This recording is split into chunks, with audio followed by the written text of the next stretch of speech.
et bienvenue pour cette conférence qui a trait au contentieux de la propriété intellectuelle et aux droits des marques.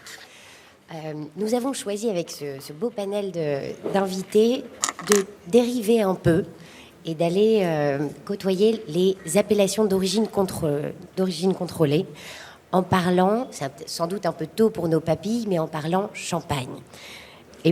C'est jamais tôt pour nos papilles, ça c'est bien vu. Et nous aurons donc le plaisir de recevoir parmi nous Roxane, du comité interprofessionnel des vins et champagnes, et un panaché intergénérationnel du cabinet Escande, pour nous parler, donc, avec Michel-Paul Escande, fondateur, avec Clarence et Diane, pour nous parler de leur vision et de toute la jurisprudence que l'appellation d'origine contrôlée champagne a su générer au fil du temps. Donc, pour commencer, peut-être, Monsieur Escande, quelques mots d'introduction avant que Clarence nous présente justement la différence entre marque et parasitisme. Merci beaucoup. Et effectivement, nous avons, dans le sujet un peu large qui a été annoncé, cherché à centrer les explications qu'on pourrait vous donner aujourd'hui sur marque et parasitisme. Et à travers ces deux notions, un point commun qui est la notoriété, qui ne découle pas, on va tâcher de vous le démontrer, de le rappeler, parce que vous connaissez sûrement toutes ces questions, qui ne découlent pas des mêmes sources sur le plan du droit des marques et sur le plan des appellations d'origine. Et puis, peut-être retracer un tout petit peu des éléments caractéristiques du parasitisme qui, depuis 1972, je vais commencer très rapidement par là, est venu au secours des droits de propriété intellectuelle défaillants. Je voudrais juste évoquer, ce n'est pas un souvenir d'anciens combattants, c'est une jurisprudence de 1972.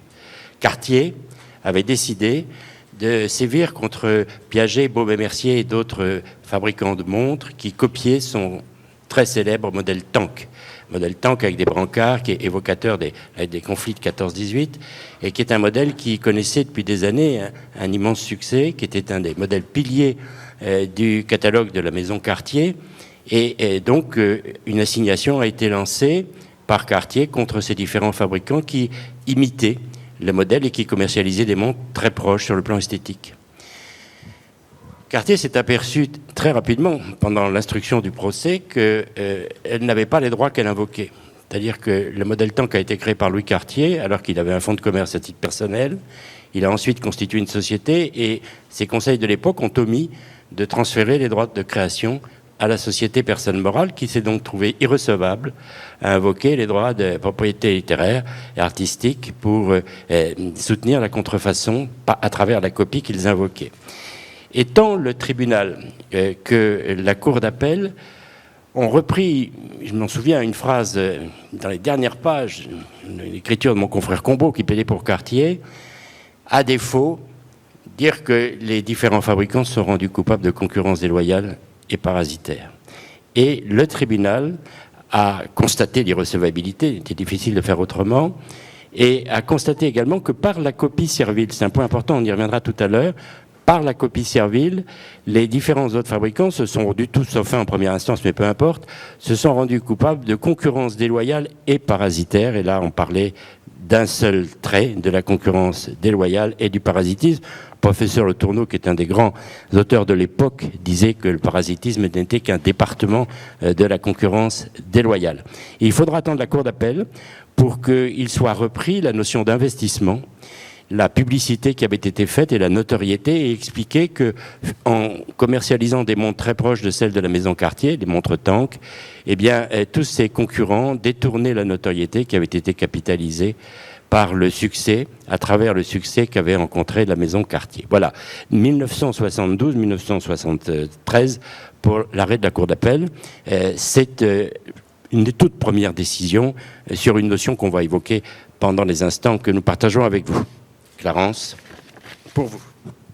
Oui, je prendrai le relais.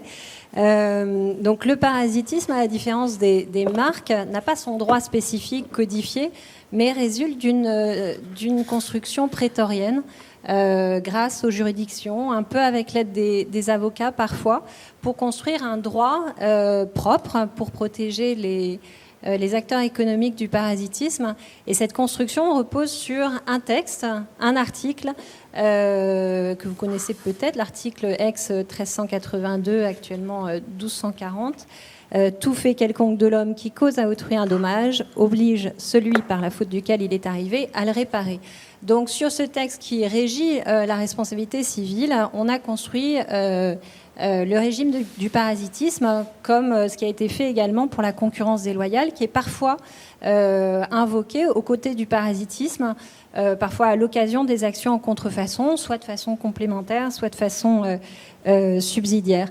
Le parasitisme répond à une logique, comme pour la concurrence déloyale, à une logique économique. Le but du parasitisme, c'est de protéger des investissements. Et c'est parce qu'une entreprise va dépenser de l'argent pour créer une valeur économique, et c'est la reprise de cette valeur économique qui va être sanctionnée, quand on va arriver à prouver que le concurrent ou non concurrent a voulu profiter des investissements de son entreprise pour vendre ses marchandises ou redorer son image, etc. Donc de quels investissements on parle? Et là, la jurisprudence est de plus en plus exigeante quant à la démonstration de ces investissements. Pas d'investissement, pas de parasitisme. Donc il va falloir démontrer que vous avez dépensé de l'argent soit dans la conception de la valeur économique, ça va être par exemple les frais des agences de design. Ce qui va être un peu plus compliqué, c'est quand la conception par exemple d'une ligne de chaussures, d'une ligne de voiture automobile, d'un slogan, que cette valeur économique a été développée non pas en externe, mais en interne.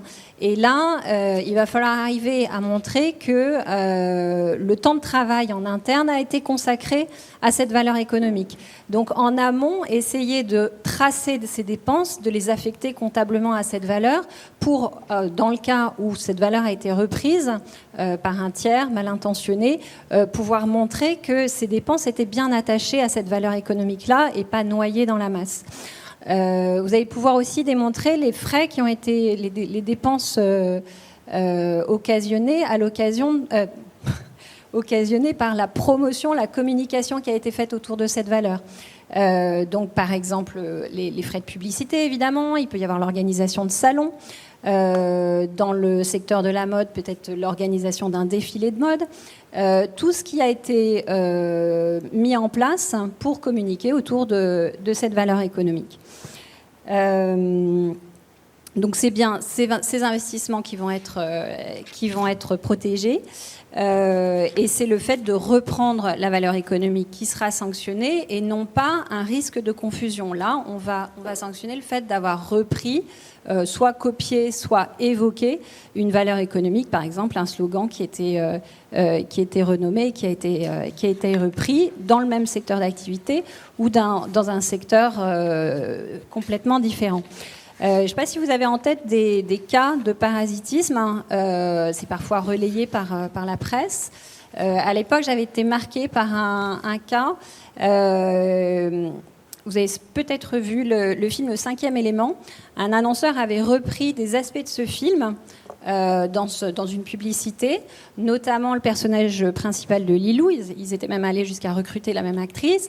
Ils avaient repris une scène emblématique du film et Luc Besson et Gaumont, qui était la société de production du film, avaient agi en contrefaçon pour la reprise du personnage de Lilou et en parasitisme pour tout le reste, en fait, la reprise de l'univers et notamment la scène emblématique où il y a 4 pierres.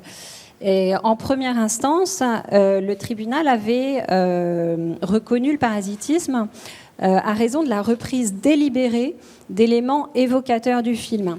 Retenez bien cette notion d'évocation qui sera développée en matière d'appellation d'origine et qui est assez importante justement pour prouver le parasitisme. Et en appel, la Cour d'appel avait reconnu la contrefaçon de droit d'auteur, ce qui n'avait pas été le cas en première instance, et avait reconnu des actes de parasitisme parce que l'annonceur, en renvoyant au moins implicitement ou encore de manière subliminale mais constante au film Le 5e élément, le spot avait parasité incontestablement cette œuvre. Donc c'est plein de faisceaux d'indices qui vont permettre au juge d'arriver à la conclusion que oui, l'opérateur a voulu profiter des investissements et de la renommée d'une entreprise pour vendre lui-même ses articles. Dans cette affaire, il était évoqué la notion de filiation que l'annonceur avait voulu créer entre le film et ses produits.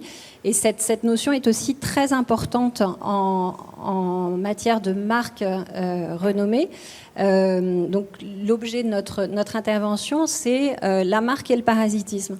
Et le point commun existe surtout pour les marques renommées, parce que la contrefaçon de renommée, en fait, n'est rien d'autre que du parasitisme. Leur objectif est similaire, c'est de protéger une valeur économique. Alors que cette approche économique est assez absente en droit des marques classiques. Quand vous voulez agir en contrefaçon de marque, vous démontrez seulement que le tiers a repris un signe identique ou similaire à votre marque enregistrée, pour des produits identiques ou similaires à ceux visés par votre enregistrement, et qu'il en résulte un risque de confusion. En matière de contrefaçon de marques renommées, il n'est pas nécessaire de prouver ce risque de contrefaçon, et il n'est pas nécessaire non plus de se cantonner aux produits et services qui sont visés dans votre enregistrement. D'où l'intérêt d'avoir une marque renommée. Alors quand on parle de marque de renommée, c'est pas forcément Ferrari ou Coca-Cola, ça peut être des marques qui, même si elles ne sont pas internationalement connues, vont être connues par une partie significative du public dans le secteur d'activité de votre marque. Donc c'est assez intéressant de vous poser la question au sein de votre entreprise, est-ce qu'on dispose d'une marque renommée, ce qui va nous permettre d'agir non pas seulement dans notre secteur d'activité, mais contre toutes les reprises de notre marque, quels que soient les produits et services pour lesquels la marque contrefaisante va être exploitée. Donc pour établir cette renommée, ça va être vraiment une approche au cas par cas, une appréciation par les juges du fond en fonction des éléments de preuve que vous allez pouvoir lui fournir.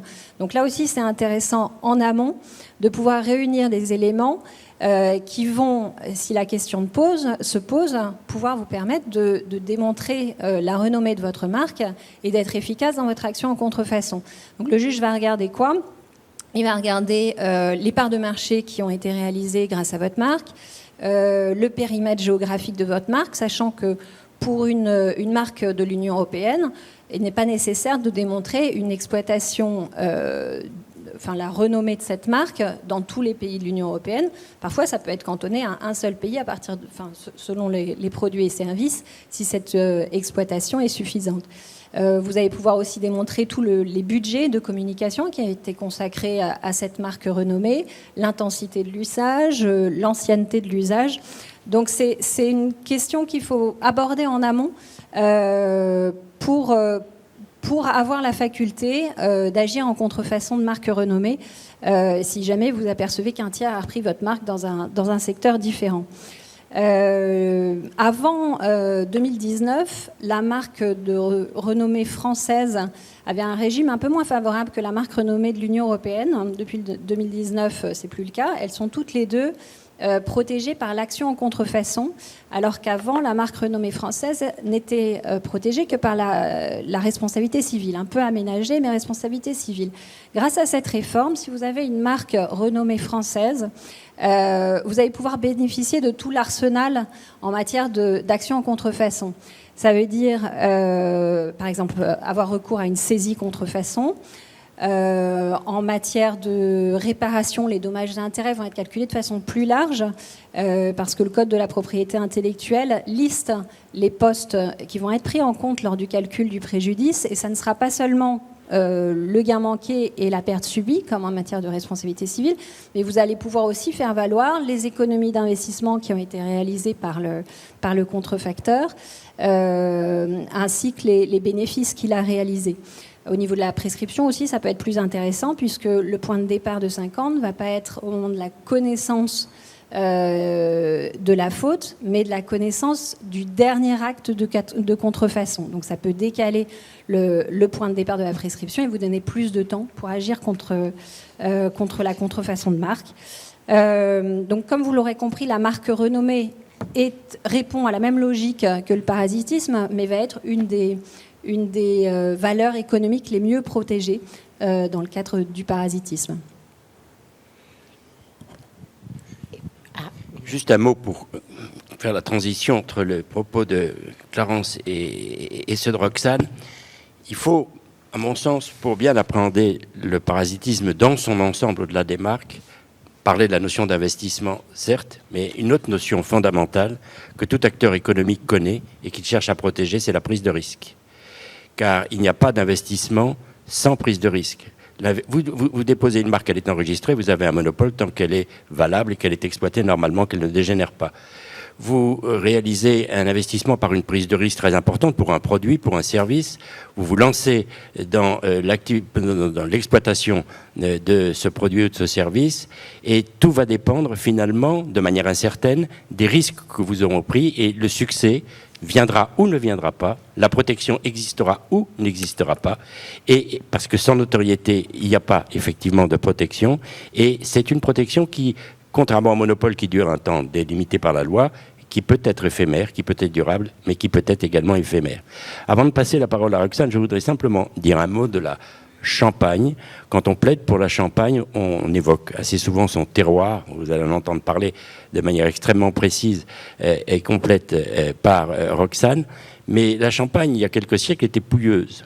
Et la définition d'une appellation d'origine, c'est finalement un produit qui dépend d'un terroir sur lequel, de génération en génération, on a transmis un savoir-faire en combinant les qualités du terroir avec le climat dont il dépend. Et ceci explique beaucoup de choses, car vous avez d'un côté, on les a évoquées, les marques qui appartiennent au droit de propriété, qui est un droit de propriété industriel avec tous les attributs du droit de propriété. Et on va maintenant vous parler des appellations d'origine qui dépendent curieusement de l'État et dont les usagers sont toujours autorisés à titre précaire. Roxane, maintenant, pour vous. Merci, maître. Alors, pourquoi parler d'une appellation dans un exposé sur les marques ? J'ai plusieurs éléments de réponse, j'en ai deux principalement. Un premier élément de réponse, je vais vous parler du syndrome Mont-Blanc. Ça peut vous paraître étonnant, mais vous allez vite comprendre. Si je ne vous dis pas dans quel univers je suis et que je vous parle de Mont-Blanc, vous aurez tous certainement une idée différente. Quelqu'un aura parlé véritablement de notre Mont Blanc français, ou bien de l'eau, ou bien éventuellement des stylos, bien sûr de la crème. Voilà, tant que je ne vous ai pas parlé de cet univers, on ne sait pas de quoi nous parlons. Ça, c'est ce qu'on appelle le syndrome. Il y en a plein d'autres, des syndromes comme ça, Mont Blanc. Et c'est exactement ce à quoi nous ne voulons pas arriver. Pour notre comité, je vous en parlerai un petit peu plus tard, notre attention est portée vraiment sur cet univers Champagne qui a été construit, pas arrivé du jour au lendemain. On en reparlera aussi. Il y a une nécessité de constance et la notoriété se construit sur le long terme également, et d'investissement, comme vient de le dire Maître Escande. Mais cet univers est un point très important qu'il faut impérativement protéger. Le deuxième élément de réponse, c'est que si le ridicule ne tue pas, l'audace non plus. Et je peux vous affirmer que dans l'univers qui est le nôtre, du Champagne, l'audace des auteurs de parasitisme est absolument sans borne. Je vous ai apporté, Maître Escande aussi, quelques petits exemples. Ce ne sont que quelques petits exemples, si ça vous amuse de venir les voir tout à l'heure. On en parlera pour certains dans la présentation. Mais je peux vous affirmer qu'on a des dizaines de milliers de petits objets et puis aussi des services sur lesquels l'appellation est portée. En termes de parasitisme, je pense qu'on peut être un petit peu le parangon, je pense pouvoir le dire, l'archétype du parasitisme en termes de propriété intellectuelle. Donc ça restera une présentation très pragmatique, très ludique aussi, je l'espère, pour illustrer cette problématique du parasitisme. Clarence a parlé effectivement de construction prétorienne. Je pense que là aussi, notre appellation a fait l'objet depuis très longtemps d'une protection qui était complètement pragmatique au tout départ, il y a presque 200 ans maintenant. On y reviendra. Et puis aujourd'hui, on a des outils franco-français, on a des outils européens, on a des outils, et Diane en reparlera tout à l'heure, des outils internationaux, des traités. On essaye de piocher, nous, dans chacun de ces outils pour essayer de protéger cette appellation. Je vais passer très rapidement sur notre comité que probablement vous ne connaissez pas, qui est un comité interprofessionnel du vin de Champagne, qui est un organisme, alors là je suis ravie pour une fois de ne pas avoir à l'expliquer. D'habitude quand on fait des formations, on n'a pas toujours un panel de juristes comme vous. C'est sui generis, donc je ne vais même pas vous dire ce que c'est très bien, mais sachez simplement que c'est un organisme de droit privé, qui a été créé sous une loi de Vichy en 1941. Pour la petite histoire, effectivement, pendant la guerre, il y avait des bureaux répartiteurs et pour ne pas se faire complètement spolier à la fois du vin et des outils de production par l'occupant, les deux familles de Champagne ont décidé de créer ce comité. L'interprofession est née à ce moment-là et ensuite ils se sont rendus compte que c'était une excellente idée. C'est bicéphale. Notre présidence est bicéphale. Les deux syndicats ont un président. Chaque président est coprésident du comité interprofessionnel qui n'est pas un syndicat.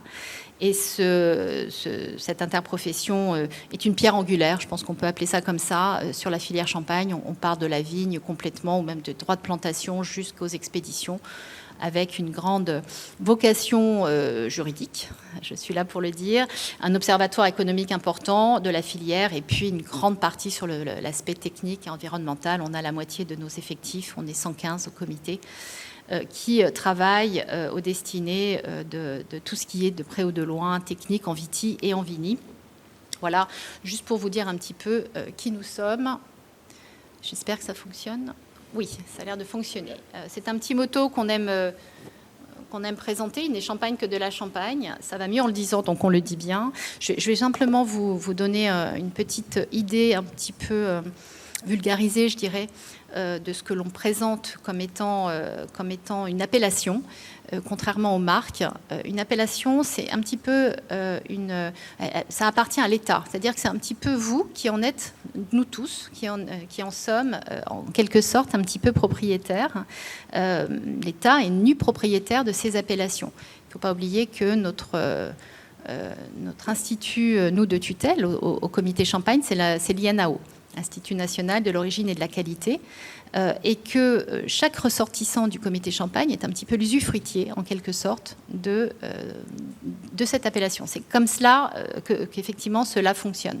Je vous le fais un petit peu brièvement, c'est pas tout à fait vrai d'un point de vue juridique, mais c'est comme ça qu'il faut l'entendre. Après, une fois que je vous ai dit ça, effectivement, la notion de droit de propriété intellectuelle peut être assez rapidement contestée.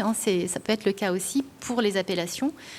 Beaucoup d'auteurs pensent qu'il y a une nature mixte de cette appellation. On dit souvent, je le lis là, Madame Viscose qui continue à écrire sur le sujet, le droit de l'appellation est un droit réel d'usage sur une dénomination, chose incorporelle, qui est réservé aux propriétaires des terres de l'aire géographique en est un accessoire dont l'usage désigne leur production et informe le public. Autant vous dire que c'est absolument inacceptable comme définition, mais c'est bien ça.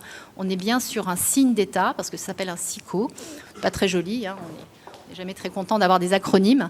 Un signe qui, effectivement, permet de qualité et d'origine, homologué par l'INAO, qui permet quand même à chacun de nos ressortissants, en tout cas pour nous, ça fonctionne pour toutes les appellations comme ça, qui se conformerait bien à son cahier des charges, de pouvoir utiliser, il a même le devoir d'utiliser son appellation, et uniquement lui. Personne d'autre ne peut utiliser cette appellation Champagne, ni sur un autre vin, sinon on est sur de la contrefaçon, bien sûr, ni sur quoi que ce soit qui, de près ou de loin, pourrait être un objet qui sera du shampoing, un autre produit, du soda pour chien, ou je ne sais quoi encore. On verra ça tout à l'heure. Vous allez être certainement très étonnés. Je vous en prie. Pour compléter l'explication de Roxane, ce qu'elle vient de vous expliquer signifie très clairement que quelle que soit l'immense notoriété de certaines maisons de champagne, comme cela peut être le cas pour d'autres produits bénéficiant d'appellation d'origine, l'autorisation et le respect du cahier des charges est vérifié tous les ans par l'INAO.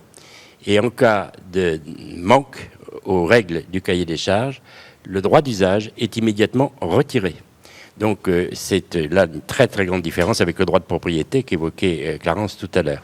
Je voudrais dire aussi, parce que Roxane insistera également sur ce point, mais les appellations d'origine constituent un outil politique, il ne faut jamais l'oublier, qui est la valorisation du terroir, particulièrement importante par les temps qui courent, quand on connaît les difficultés du monde rural.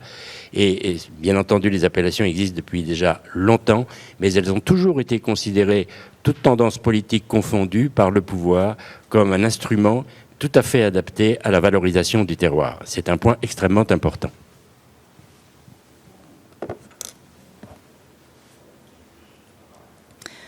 Je poursuis très rapidement l'appellation d'origine. Alors, contrôler, c'est français, protéger, c'est européen, mais c'est exactement la même acception. Donc, l'AOP ne peut pas être changée. Une fois qu'on a homologué une appellation, c'est pas comme une trademark. Si vous avez envie de changer votre marque, vous allez voir votre service marketing, vous faites ce que vous voulez. C'est pas la même chose pour une appellation. Elle est là pour toujours et elle ne se traduit pas. On le verra aussi tout à l'heure avec des exemples. Même si on a nous répertorié plus d'une trentaine de traductions dans le monde, c'est interdit. Une appellation Champagne, c'est Champagne. Alsace, on met pas d'Es. Champagne non plus, etc., etc. La valeur de l'appellation résulte d'un lien exclusif entre le nom et le produit, et entre le produit et son origine géographique. Une fois que j'ai dit ça, j'ai presque tout dit. C'est vraiment ça, une appellation d'origine. Tout à l'heure, Clarence parlait d'investissements effectivement forts. Vous vous doutez bien que ce sont des investissements de très longue date. On est sur du territoire, sur du terroir. Et des investissements, pas seulement en termes d'hommes, de savoir-faire, de technicité. Aujourd'hui, encore plus, bien sûr, avec tout ce qui se passe en termes de problématiques environnementales et de transition écologique. On travaille d'arrache-pied pour l'avenir. Comme on travaille depuis 200 ans à la préservation de la notoriété de cette appellation, comme on le verra un petit peu plus tard. Notre comité et l'INAO, l'Institut national dont je vous parlais, ont entrepris depuis très longtemps maintenant de combattre systématiquement, c'est un choix politique à ce stade-là, systématiquement sur le terrain juridique, tout ce qui, de près ou de loin, pourrait casser ce lien intime entre le nom, le produit et l'aire géographique. C'est véritablement notre fonds de commerce. Et je vais laisser la parole à Diane qui va reprendre sur la structuration juridique des textes, des nombreux textes. Merci Roxane, merci à vous. Bonjour à tous. Ce qui est intéressant de relever dans la protection des appellations d'origine, c'est qu'il constitue un droit un petit peu hybride, à cheval entre le parasitisme et le droit des marques en plusieurs sens. Quand vous déposez une marque, vous êtes titulaire d'un droit et c'est donc une possibilité qui vous est opposée, un monopole qui vous est proposé et qui vous permet de vous opposer à un signe identique ou similaire. Le parasitisme, lui, fait peser une obligation à la charge d'un défendeur, d'un tiers, qui ne doit pas abuser de la liberté du commerce et de l'industrie. Eh bien, les appellations d'origine, c'est finalement un peu les deux, en ce sens que c'est un droit qui est conféré à l'ensemble des élaborateurs et des viticulteurs du vin de Champagne d'utiliser un nom qui désigne les caractéristiques d'un produit désigné, comme vous l'avez dit, par tous ces facteurs humains, le savoir-faire, etc., et surtout par son terroir et son climat. Et aussi, évidemment, un devoir à l'égard des tiers qui ne peuvent pas le parasiter. Et c'est très intéressant de voir, par la consécration de cette protection, que les textes ont en fait quelque part codifié la protection du parasitisme pour définir la protection des appellations d'origine.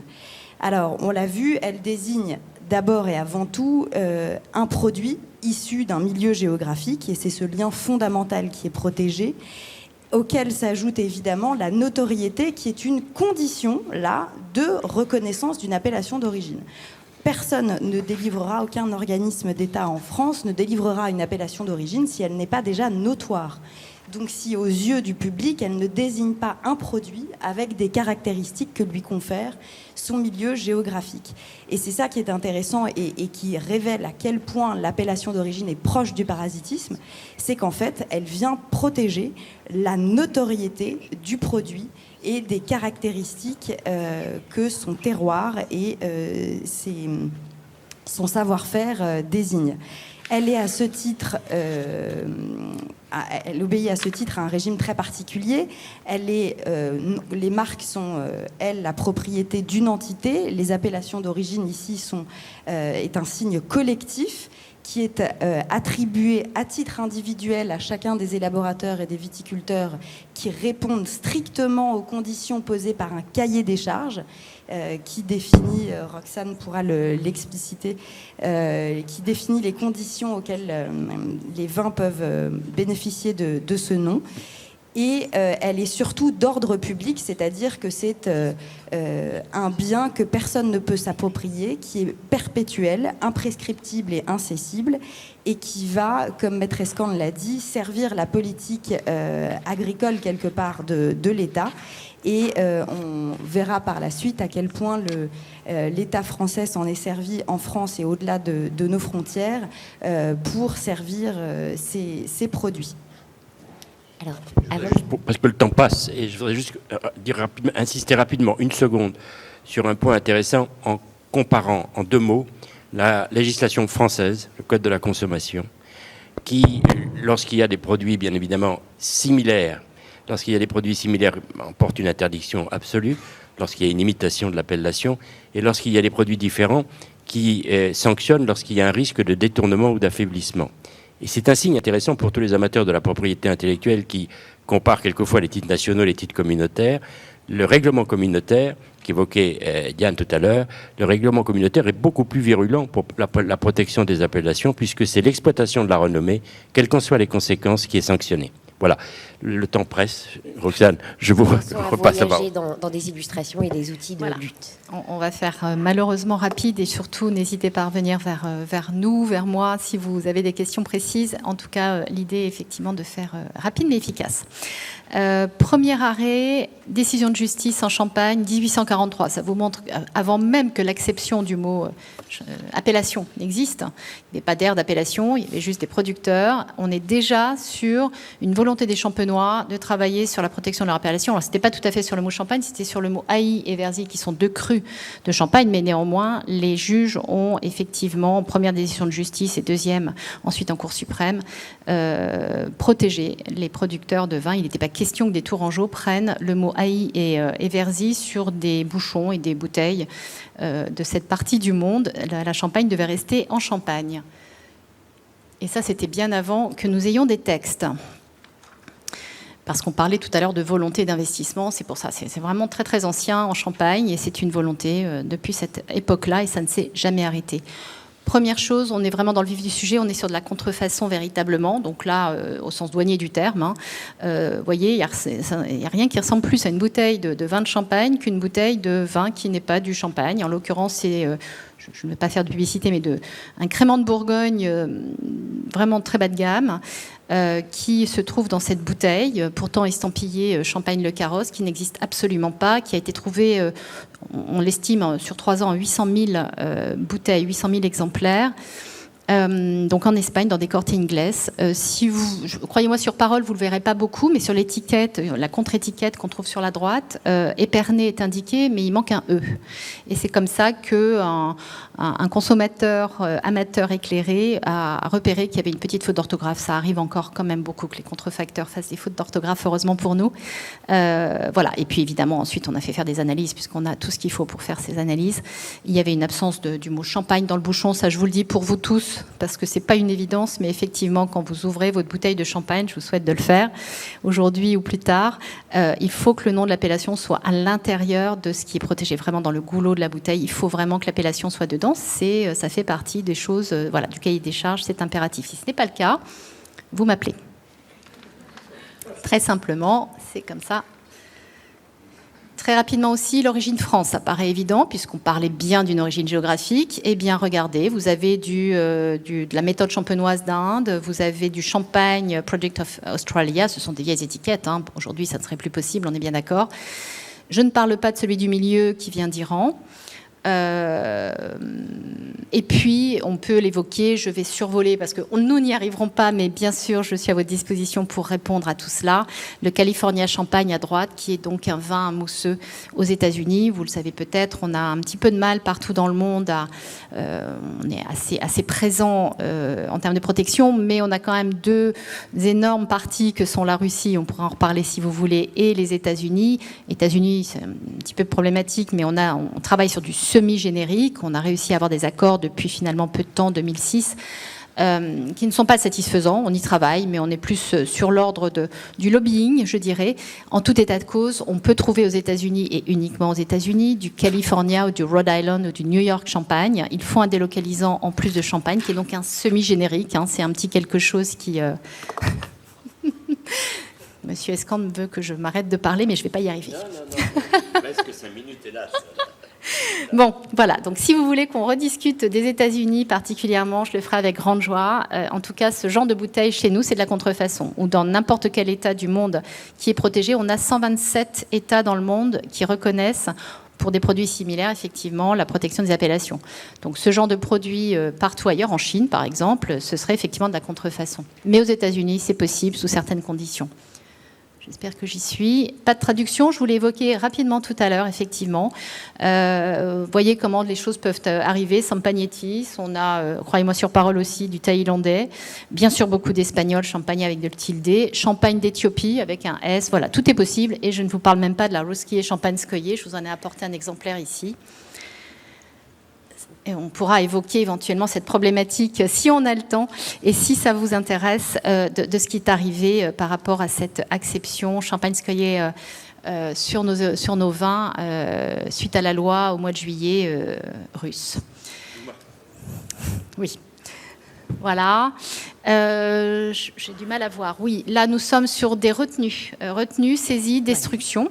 D'éléments qui sont des bougies, vous voyez. Alors là, on est vraiment dans le cœur du parasitisme. C'est du concret. On parlait de concret tout à l'heure, de cas d'espèces. Voilà, des bougies qui s'appellent Crisp Champagne parce que ça fait vendre. Il y a absolument de près ou de loin rien de champagne, bien sûr.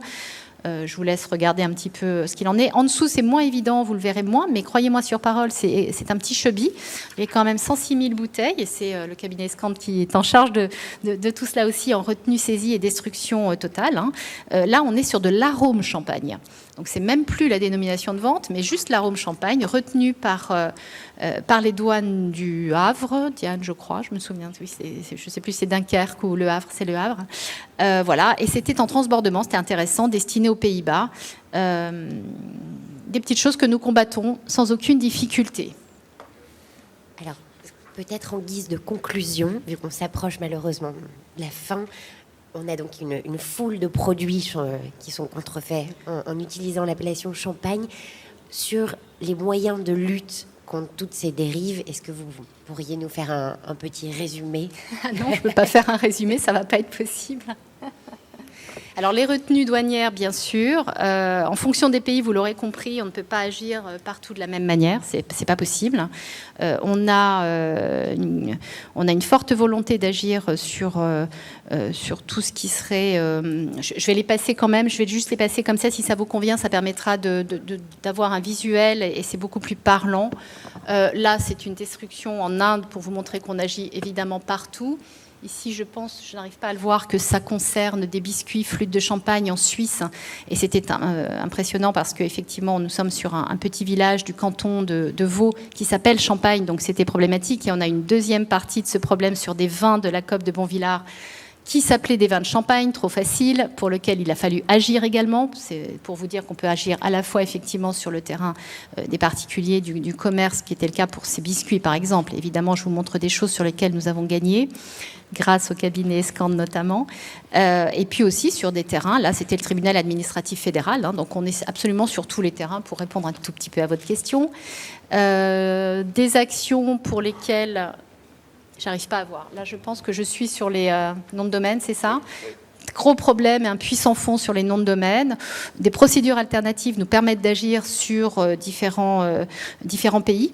Champagne.be, ce que l'on voit tout au-dessus, accepte que les appellations puissent se défendre, mais nous avons un obstacle de taille qui est que l'UDRP, qui est le Uniform Dispute Resolution Policy pour les noms de domaine, commandé par l'ICANN, qui est le grand ordonnateur d'Internet, nous interdit aux appellations effectivement de pouvoir simplement passer le stade de la plainte. Donc autant vous dire que c'est plus compliqué. On l'a fait une fois pour la Colombie, le champagne.co. On savait qu'on allait effectivement devant un mur, mais on a essayé de le faire sur la notion de marque de renommée non enregistrée et ça n'a pas été accepté. Ça avait fait son petit buzz à l'époque. Autant vous dire, ça fait peut-être une dizaine d'années maintenant, la personne n'en fait rien. Parce que c'est impossible qu'il en fasse quoi que ce soit. Grâce à ce buzz, ça fait partie aussi de notre travail. Et quand on n'y arrive pas, eh bien, on part en procédure judiciaire et on y arrive. On peut, là, il y a 4 exemples en bas de noms de domaine que nous avons récupérés suite à des procédures judiciaires. Ensuite, je vous fais un florilège. On n'a malheureusement plus le temps. Si, je vais le montrer parce que franchement, ça, il faut le faire. Regardez, c'est l'épicerie et c'est ce qu'on adore. Voilà. Je ne vais rien dire. Je passe si vous voulez. Ça parle. Et d'autant qu'on a tous les produits pour l'illustrer. En termes de contenu, on approche du mot de la fin que je vais vous laisser verrouiller. Mais c'est vrai qu'on a une épicerie. Voilà, c'est l'épicerie. Qui vient du monde entier avec des dérives assez singulières. Le mot de la fin avec 2 observations, si vous voulez bien. Roxane évoquait tout à l'heure Sovietskoye, Champagne-skoye, qui est une dénomination tout à fait d'actualité compte tenu de ce qui se passe depuis le vote de la Douma. Mais il y a une vingtaine d'années, un citoyen soviétique déjà, avait déposé à l'INPI, l'équivalent de l'INPI à Moscou, la marque Sovietskoye, Champagne-skoye, qui lui a été refusée par l'INPI russe au motif qu'elle portait atteinte à l'appellation d'origine Champagne. Il est ensuite venu en France, il a déposé cette demande et la marque a été enregistrée. Et il a fallu judiciairement agir contre la décision de l'INPI pour faire annuler cette marque et d'autres marques concernant les vins de Cahors, mais peu importe. Bon, ceci pour vous dire que, au-delà des grands principes, on le disait au début de notre exposé, c'est un instrument politique, l'appellation d'origine, et l'INAO n'est pas toujours en harmonie parfaite avec l'Institut national de la propriété industrielle sur les interférences qui peuvent exister entre effectivement les titres que sont les marques et les appellations d'origine. Je vous montre, vous pourrez venir voir tout à l'heure, si vous voulez, c'est un vieux souvenir. C'est le parfum Saint-Laurent. Vous verrez qu'il y avait une plaque et un muselet magnifique qui étaient considérés par les magistrats du tribunal et de la cour d'appel comme des éléments qui contribuent au détournement de la notoriété. Vous pouvez la regarder, je vous conseille pas trop de la toucher parce que le parfum n'a pas été vidé et il a une fragrance particulièrement tenace et pas forcément extraordinairement au point comme autrefois. Voilà.